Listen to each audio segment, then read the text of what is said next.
How to fix Instagram white screen error. Hi guys, welcome back to the channel. In this video I am going to show you how you can do it easily. So the first method is you have to go to your Play Store and make sure you have updated your Instagram, and if this update don't fix your white screen, you have to simply follow the second method, in which you have to simply go to your settings, search for apps info, and search for Google Play services.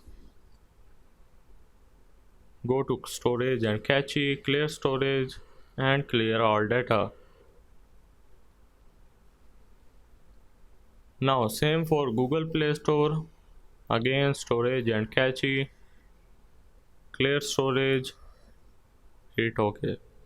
If this method still don't fix your white screen, you have to simply follow the third method, in which you have to search app clone in your settings, go for Instagram, and I hope this will fix your white screen error.